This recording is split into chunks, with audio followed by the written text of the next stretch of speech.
میں آپ کو ایک جھلک دکھانا چاہتا ہوں کہ صحابہ نبی محترم صلی اللہ علیہ وسلم سے کس قدر والہانہ محبت رکھتے تھے۔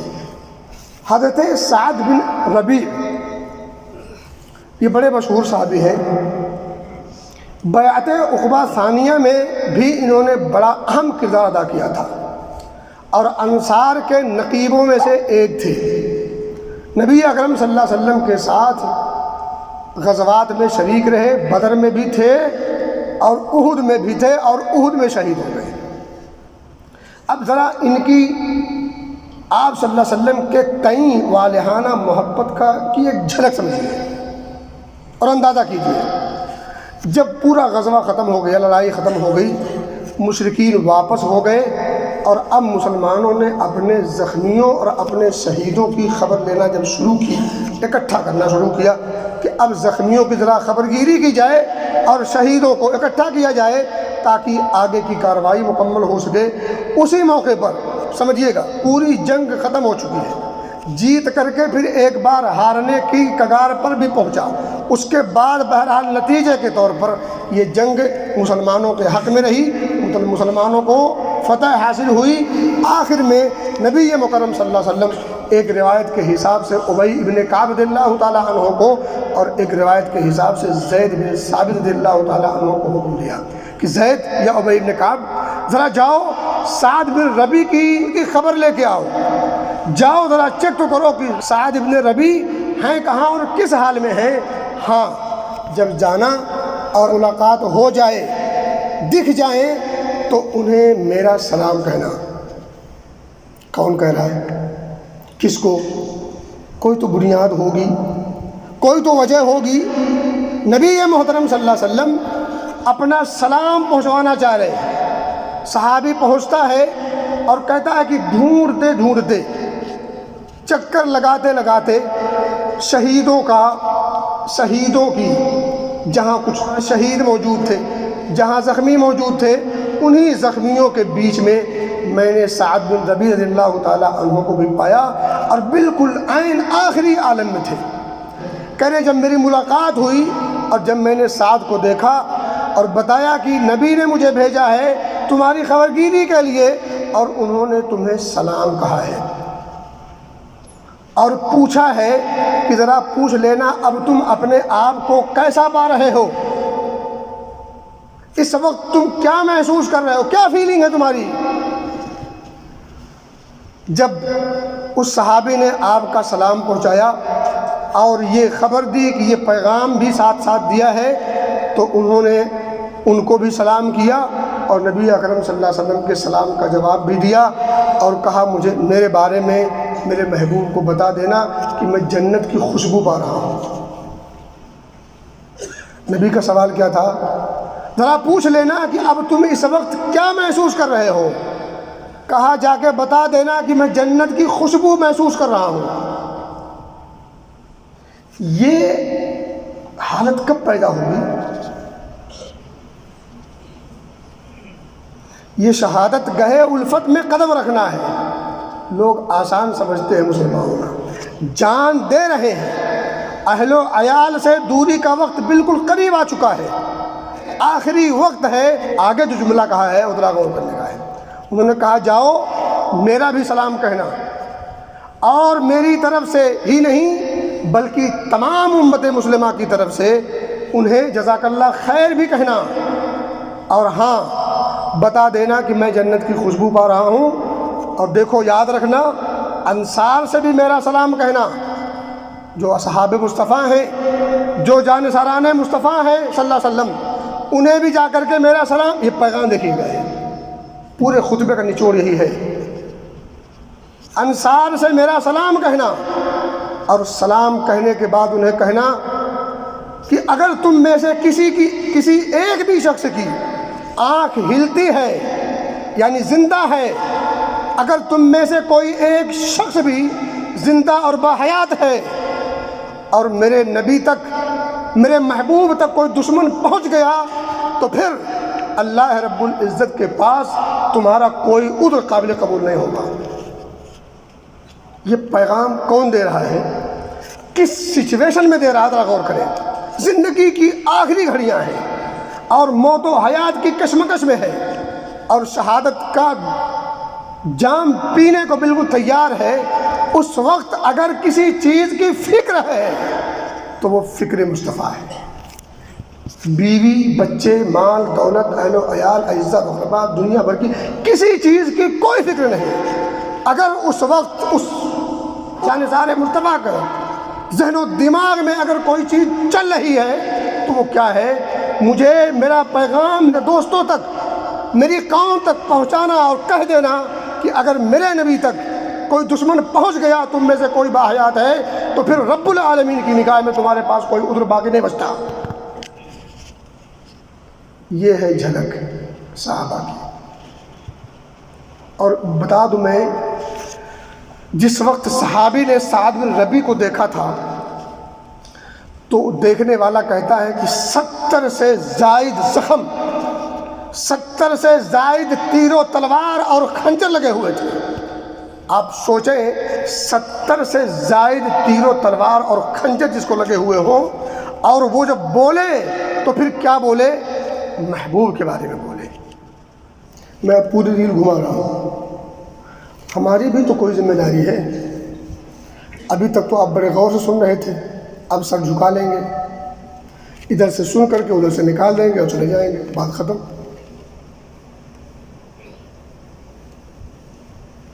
یہ ہماری زندگی کا وتیرہ بن چکا ہے۔ ایک وقت آئے گا ہم عارضی مصطفیٰ کے محبت کرنے والے ہیں اور وہ اصلی تھے۔ یہی فرق ہے ہم میں اور ان میں۔ اس لیے کوئی دشمن ان کو آنکھ نہیں دکھا پاتا تھا۔ وجہ یہ نہیں تھی کہ ان کے پاس کوئی بہت طاقتور اور پاورفل تھے، پاور تھا دین کا، پاور تھا محبت الہی کا، طاقت و قوت تھی محبت مصطفیٰ کی۔ اس لیے کوئی انہیں آنکھ دکھانے کی تاب نہیں پاتا تھا، انہیں دیکھ کر مرعوب اور ڈر جاتا تھا۔ اور یہ حقیقت ہے، دنیا اس بات کا لوہا مانتی ہے، اسی لیے اب چڑھتی بھی ہے۔ لیکن ہم ہیں ادھر سے سنتے ہیں ادھر سے نکال دیتے ہیں، وقتی جنون آتا ہے، وقتی ایک رقت پیدا ہوتی ہے، ایک دن 2 دن تک جوش رہتا ہے اور ایک دن 2 دن کے بعد وہ جذبہ ختم، اس کے بعد اپنی دنیا میں مست اور مگن۔ اس محبت سے اور اس عمل سے آپ اپنے نبی کے ناموس کا تحفظ ہرگز نہیں کر سکتے۔ یہی وتیرہ ہمارا رہا تو پھر یہ سلسلہ بند ہونے سے رہا، ایک کے بعد ایک، ایک کے بعد ایک، ہر کچھ عرصے کے بعد ایک آدمی کھڑا ہوتا ہے اور زبان درازی کر جاتا ہے، اور ہم 2-4 دن ہوا کر کے پھر اس کے بعد اپنی دنیا میں مست، خواب خرگوش، عیش مستی، بس۔ کمی ہم میں ہے، کوتاہی کے شکار ہم ہیں۔ سب سے پہلے ہمیں اپنا محاسبہ کرنا ہوگا، اپنی زندگی کو ٹٹولنا ہوگا، اپنے ایمان کو چیک کرنا ہوگا، محبت الہی اور محبت رسول کو سمجھنا ہوگا، اور اس تقاضے کو پورا کرنے کے لیے ہمیں اترنا اور تیار ہونا ہوگا۔ جب تک یہ کام ہم نہیں کریں گے تب تک یہ سلسلہ نہ بند ہوگا نہ بند ہو سکے گا۔ اس سلسلے کو بند کرنے کے لیے اگر واقعتاً آپ دل سے اس بات کو چاہتے ہیں تو پھر زندگی میں اپنے انقلاب لائے بغیر یہ ناممکن ہے۔ جب تک آپ انقلاب نہیں لائیں گے اپنی زندگی میں تب تک یہ چیز رکنے اور تھمنے سے نہیں۔ بہرحال میں بات کو یہیں روکتا ہوں، شاید کہ کچھ چیزیں سمجھ میں آ گئی۔ ہر چیز کہنے کی نہیں ہوتی، اگر جذبہ ہو، جوش ہو تو اشارہ کافی ہوتا ہے۔ تو اگر دین دل میں اگر جگہ ہو، اس کی رمق ہو، چنگاری ہو دین کی، اور ان دونوں شخصیات کی محبت کی، تو پھر جگانے کے لیے جھنجھوڑنا نہیں پڑتا، لمبی چوڑی تقریر نہیں ضرورت ہے، وقت جگا دیتا ہے۔ وقت اپنے اندر تبدیلی پیدا کرنے کے لیے مجبور کر دیتا ہے۔ جب رمق ہو، چنگاری ہو، شعلہ ہو محبت کا، تب یہ کام کرتا ہے۔ جو پیڑ سوکھ گیا ہو اس میں آپ پانی ڈالیں یا کھاد، کوئی اثر نہیں کرتا۔ اور اگر پانی اور کھاد درخت میں اثر نہیں کر رہا، اس کا مطلب پیڑ اندر سے سوکھا ہے۔ اب اس کے اندر زندگی لانے کی بات کیجئے، اس کو زندہ کرنے کی فکر کیجئے۔ اب ظاہر سی بات ہے پھر اسے ایک بار پھر سے زندہ کرنا پڑے گا، اور زندہ کرنے کے لیے کوئی رسول نہیں آئے گا، زندہ کرنے کے لیے کوئی آسمان سے نئی کتاب نہیں آئے گی۔ وہ رسول آیا ہے جو قیامت کی صبح تک کے لیے ہے۔ کتاب وہ کتاب آئی ہے جو قیامت کی صبح تک کے لیے آئی ہے۔ یہ نبی اور یہ کتاب، ان دونوں کے ہمارے بیچ میں رہتے ہوئے اگر ہم دینی طور پر مر چکے ہیں تو پھر اب اس سے اچھا نہ نبی آنا ہے، نہ اس سے اچھی اور معتبر کتاب آنی ہے۔ سب سے اچھا نبی آپ کے پاس جس پر ایمان بھی ہے، سب سے اچھی اور معتبر کتاب بھی آپ کے پاس جس پر آپ کا ایمان بھی ہے۔ اس کے باوجود آپ کس چیز کی امید لگائے بیٹھے ہیں اور کس چیز کا انتظار کر رہے ہیں؟ کس چیز کا انتظار ہے؟ کسی نبی کا؟ ہمارا ایمان ہے خاتم النبیین ہے، اب کون سا نبی آئے گا؟ کسی کتاب کا؟ کتاب تو آ چکی جو ساری کتابوں کی سردار ہے۔ اب کون سی کتاب چاہیے آپ کو؟ اب کون سا نبی چاہیے آپ کو؟ اب کون سے دن چاہیے آپ کو جاگنے جگانے کے لیے؟ کون سی اور چیز کا انتظار ہے؟ آئے دن کیا کیا نہیں ہوتا، لیکن ہم اپنے اخلاق کو، اپنے عادات کو، اپنے اطوار کو، اپنے افعال کو، اپنے اعمال کو، اپنے دین و دنیا کی حرکات کو سمجھنے کے لیے اور اس کو شریعت کے مطابق ڈالنے کے تیار ہیں؟ ہرگز نہیں۔ بات محبت کی آئے تو نعرہ مار دیں گے، وقت پر نعرہ بھی مارا جاتا ہے، لیکن نعرہ ہی آخری حل نہیں ہے۔ صرف نعرے سے بات نہیں بنتی۔ نعرے کتنے مارے جا رہے ہیں؟ کوئی فرق؟ نعرے مارنے میں کمی ہے؟ آپ دیکھیں بات تلخ ہے لیکن حقیقت ہے۔ نعرہ مارنے والوں میں کتنے لوگ نمازی ہیں؟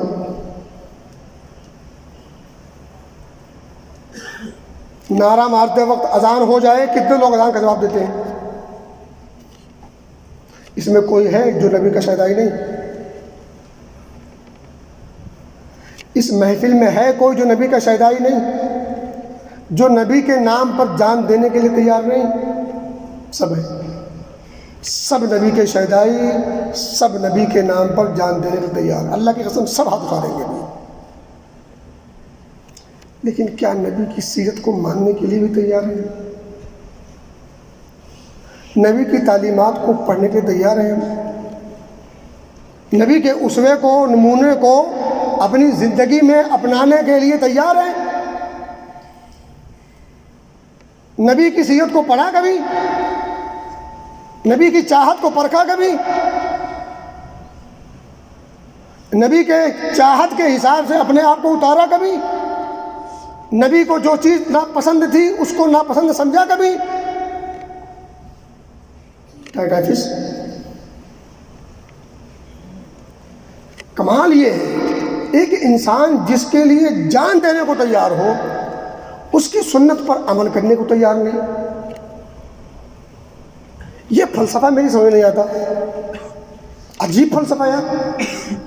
جس کے لیے جان دینا تک کو تیار ہے، جان، اس سے بڑی کیا چیز ہو سکتی ہے؟ جس کے لیے جان دینے کو تیار، اور وہ کہے کہ میری آنکھوں کی ٹھنڈک نماز میں ہے۔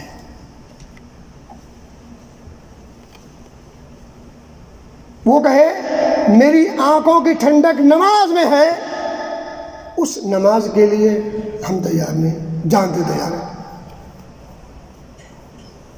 یہ زبانی دعویٰ ہے، یہ زبانی دعویٰ ہے۔ جب تک زبانی دعویٰ قلبی دعوے سے میل نہیں کھائے گا تب تک آپ کے زبانی دعوے کا کوئی اعتبار نہ دنیا کرے گی نہ رب کرے گا۔ آپ کے زبانی دعوے کا اعتبار اہل دنیا اس وقت کرے گی جب آپ چلو تو لگے کہ نبی کا کوئی محبوب چل رہا ہے، جب بولو تو لگے کوئی نبی کا محبوب و شدائی بول رہا ہے، جب آپ معاملات کرو تو لگے کہ کوئی نبی کا محبوب بول رہا ہے اور یہ معاملہ کر رہا ہے۔ جھوٹ چھوڑنا ہم سے نہیں ہوتا، سچ بولنا ہم سے نہیں ہوتا، عیاری مکاری کے دلدارہ ہم، اور نبی کے شہدائی بھی ہیں، نبی کے نام پر جان دینا بھی ہمارا محبوب مشغلہ۔ سبحان اللہ۔ میرے بھائی، کچھ تو ہوش کے نام کرو یار، کچھ تو کرو، کسی کے لیے نہیں تو اپنے لیے کرو۔ اللہ اس کے رسول کی محبت سے بڑھ کر کوئی محبت ہو نہیں سکتی، اور ان دونوں محبتوں کے لیے آپ جو کچھ بھی قربان کر دو کم ہے۔ آخر کون سی بات سمجھائی جائے اور کون سی بات کہی جائے؟ کون سی چیز آپ نہیں جانتے ہیں؟ کون سے نفع کی چیز آپ نہیں جانتے؟ کون سے نقصان کی چیز آپ کے سامنے نہیں ہے؟ ہر چیز آپ کے سامنے ہے۔ آپ اتنے بدھو نہیں ہو، آپ عقل مند ہو، عقل و خرد ہے، شعور ہے، آگہی ہے، اچھا برا سمجھتے ہو۔ اتنی موٹی بات سمجھ میں کیوں نہیں آتی؟ 100 ریال اور 10 ریال کے فرق کو ہم سمجھ سکتے ہیں، اتنی موٹی بات نہیں سمجھ آتی؟ اللہ ہمیں ہوش کے ناخن لینے کی توفیق دے، اللہ ہمیں اپنے حالت پر غور و فکر کی توفیق دے، اللہ ہمیں کچھ مناسب تدبیریں اپنانے کی توفیق دے جس سے یہ روز کا رگڑا اور جھگڑا ختم ہو جائے، اور اس کے لیے ضروری ہے کہ تبدیلی اپنے آپ میں پیدا کریں۔ اللہ ہمیں صحیح معنوں میں اس کا حل تلاش کی توفیق دے، صحیح معنوں میں اس کا حل ڈھونڈنے کی توفیق دے۔ اللہ ہم سب کو سمجھ کی توفیق دے۔